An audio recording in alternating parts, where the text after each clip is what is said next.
Brunette, Rocky Castellani, and Gene Williams. They will score the fight if it goes to a decision.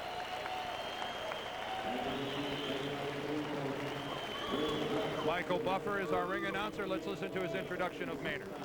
Laurel, Maryland, this 1988 Olympic gold medal champion has a professional record of 12-0 with 10 KOs. He currently holds the NABF title. That's not on the line here this afternoon. Ladies and gentlemen, the undefeated, the initials stand for Boxing Andrew Maynard. Dan, you heard Michael Buffer say that this is not a North American Boxing Federation title fight. The reason for that is because about 3 weeks ago, Bobby Czyz got a pinched nerve in his neck, missed about a week of sparring, week of gym work, and he felt he would have had to kill himself to make the 175-pound limit, so this fight changed from a 12-round fight to a 10. What they did, Bobby Czyz was quick to tell us that he could have gotten down to 175, but it's what he would have had to do to get to the weight that he thought it would have cost him too much in terms of strength and stamina. Maynard came into this fight at 176. They agreed upon 176, give or take a pound. Bobby Czyz came in at 177, thus it is not for Maynard's title. Referee Cappuccino says ring the bell, and we're underway here in Atlantic City. Alex Wallow, Dan Deerdorf ringside here on our Schlitz Malt Liquor Professional Boxing Series. Both men have black trunks. You see Bobby Czyz's trademark, those glittery shoes. He did move a little bit in his comeback fight against Uriah Grant. Showed a lot better ring savvy than is normal for Bobby. Actually, it was normal for him when he first started as a middleweight. He really was a boxer. Became a brawler as a light heavyweight. It was a year ago this weekend that we were in this very building to watch Bobby Czyz fight Prince Charles Williams. He lost that fight, the rematch. It was earlier in the year, back in March to be precise, and we were in Bismarck, where we saw Bobby Czyz take on Virgil Hill. The results were the same, as he lost the decision to Virgil there in Virgil's hometown. So Bobby Czyz, you would have to think for the last time, really trying to salvage a career. It said that Bobby Czyz comes back more than Lassie, but yeah, you never say never in boxing. Especially I see Ray Leonard sitting on the far side of the ring.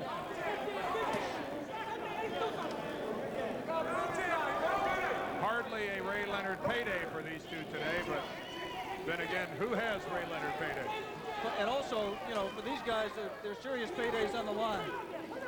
You saw the jab of Maynard catch the forehead of Bobby Czyz.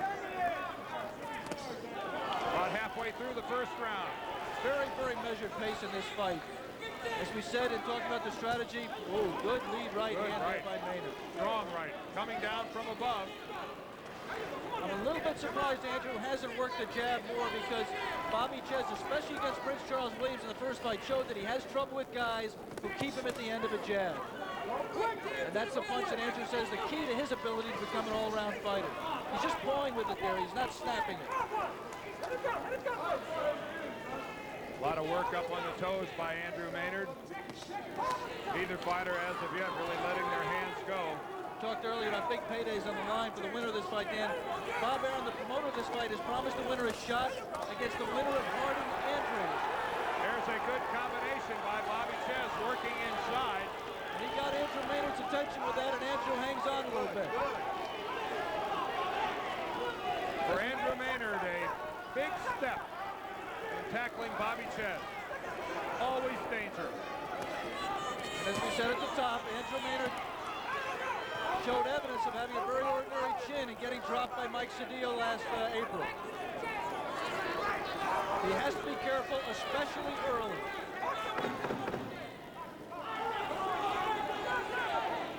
Here we come to the end of the first round. It's Maynard, it's Czyz. Round one, towards the end of it, watch Bobby Czyz, the right and the left, and the uppercut missed. Did not look to be a great combination, Dan, but it did seem to buzz Andrew Maynard a little bit. Oh, here we are back in the second round, and another good combination by Czyz. And Andrew Maynard put a lazy left hand out there and he paid for it. Oh, and Maynard tried the big sweeping uppercut and missed badly. Oh, there's another right hand lead from Bobby Czyz.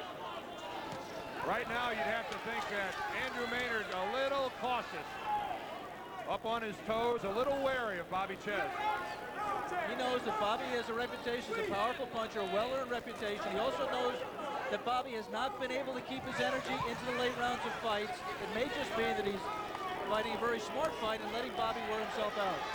Czyz also the possessor of a very fine chin, Alex. He has been the victim of TKOs before, but predominantly it's because an eye is blown up or something like that. Bobby Czyz very seldom put on the ground because of a real shot to the chin.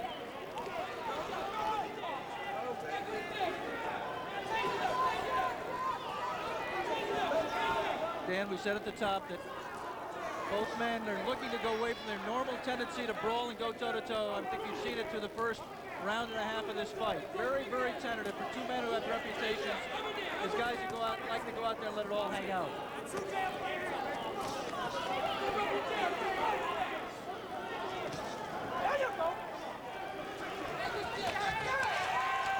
Again, a lazy right hand by Maynard, and Czyz seized the opportunity and moved inside.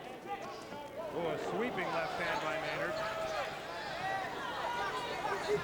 Amateurish, to say the least.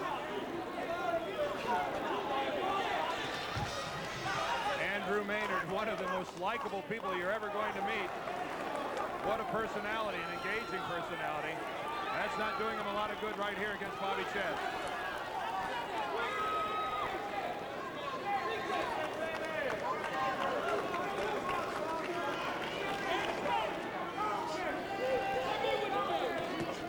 Oh, a good left-hand counter from Bobby Czyz. You see it catch Andrew Maynard, and Maynard clawing a little bit at his nose. Andrew Maynard with a huge reach advantage, but Bobby Czyz shows that reach advantage doesn't necessarily mean that you have the better jab. Jabs are based on timing and the ability to move your head. Oh, there was a good right-hand counter punch by Andrew Maynard. And a little bit of a left hook behind it. That one landed and scored big for Andrew Maynard. Inside the final 10 seconds at the second round here in Atlantic City. Bobby Czyz can't be displeased. Both fighters wearing the black trunks. And again, can't miss the sequin shoes of Bobby Czyz. He's had two solid rounds, very difficult rounds to score. Yeah, not a lot happened. Very few meaningful punches. The fact of the matter is this kind of a fight, I mean, Andrew has to change in order to win. Bobby doesn't. This is Bobby come in, pick his shots. I think that's an excellent point, Alex. If Bobby Czyz keeps doing what he's doing, do you think it favors him? And fighting in close like this is almost certainly going to favor Bobby Czyz. We saw Czyz scoring the good inside uppercut. Not a lot of meaningful punches on the exchange, but I thought Czyz with the uppercut got the best of it. Bobby Czyz at 5'9" and 3/4, used to fighting taller men. You saw that right hand by Maynard get over the left of Czyz and score.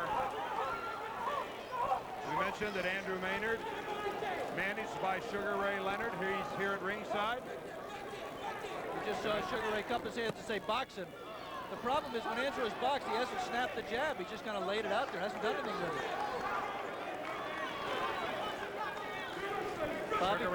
Bobby Czyz picking the pace up just a little bit here. He senses he might have his man a little bit confused, and I think he wants to put a little bit more pressure on him. Sugar Ray sitting at ringside between Bob Arum and Donald Trump. Shouting encouragement to his man. Who asked who for a loan? I know.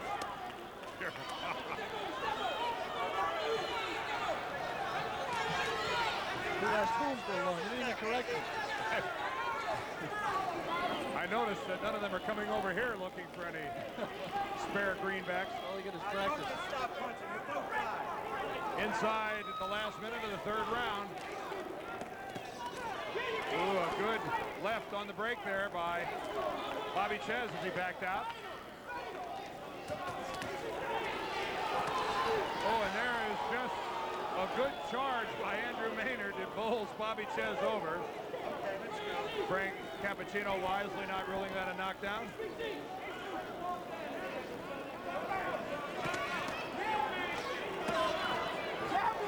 Almost a low blow, the left hand by Bobby Czyz, just a little bit below belt, but not far enough down to draw a warning.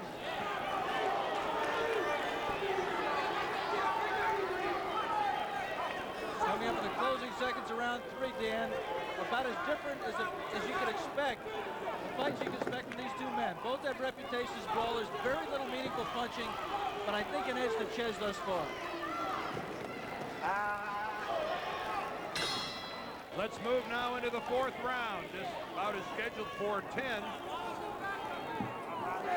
It's Bobby Czyz and 1988 gold medal winner Andrew Maynard. Dan, I know we've had 3 rounds, and I know they're on the scorecards, and I think they've all 3 been very tough to score. Oh, he's wobbled. Maybe a little bit hurt. Andrew Maynard backing up, getting out of the way, staying away from Bobby Czyz. And now Andrew goes toe-to-toe. He said that's what he has to avoid. But his arms don't look like they've got a lot in them, Alex. A good right hand to the body by Bobby Czyz. A wild right misses by Maynard. This is where Andrew Maynard may be looking for experience that he doesn't have. Trying to keep him off with the jab, but you saw Czyz counter the jab with the right.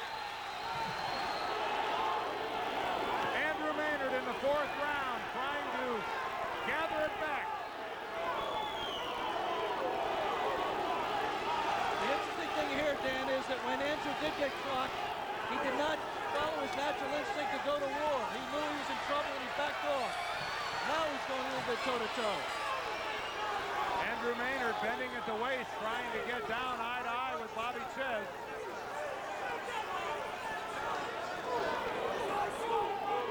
Czyz's corner desperately waving him to come forward, but Bobby has taken his time and picked his shots. We'd like to remind our local ABC stations that at the end of this round, we're going to be taking a station break. Bobby Czyz being methodical. A little bit too methodical, I would think, Dan. He had his man hurt. I think this is a sign of 2 things we found out here in round 4. 1, Andrew Maynard's chin is very suspect, as we saw, but 2, Bobby Czyz is well past his prime, because the old Bobby Czyz would have been all over Maynard when he had him hurt.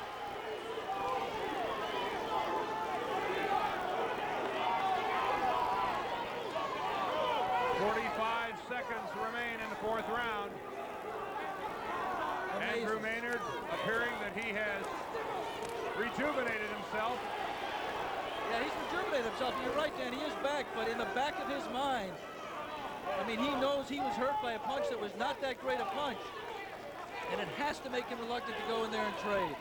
I think back to yesterday when Pepe Correa, who is the trainer for Andrew Maynard, said over and over, Bobby Czyz is made for us. Bobby Czyz is made for us. I don't know what he was looking at. If I'm Andrew Maynard, I'm concerned about Bobby Czyz. Schlitz Malt Liquor Professional Boxing will continue after this word from your local ABC station. And when you look back at the fourth round, I think the only round of the fight so far where it was obvious to call a winner, it was clearly Bobby Czyz's round. The first 3 rounds totally up for grabs in our estimation here at ringside. Very difficult to score.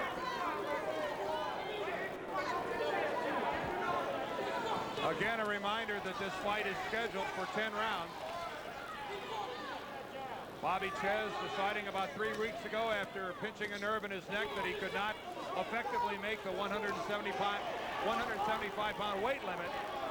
Thus, Andrew Maynard's NABF light heavyweight title not at stake here this afternoon.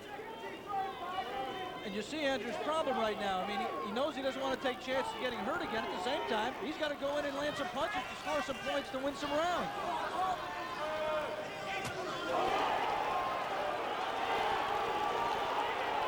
The crowd making a lot of noise by that, because of that flurry by Czyz, but none of them really telling blows. That fourth round was the most definitive round of the fight so far, Dan, and even though there wasn't a knockdown, I scored a 10-8 because Czyz was so dominant in the round as compared to the other ones. It just seems unfair to call that 10-9 and try to describe it with those points as being the same as the first 3. One of the difficulties of scoring, because you seldom see a 10-8 round without there being a knockdown involved. More and more, but that was as small an edge of dominance as I've ever given in a 10-8 round. It was just as the first 3 were so close. All right, focus now.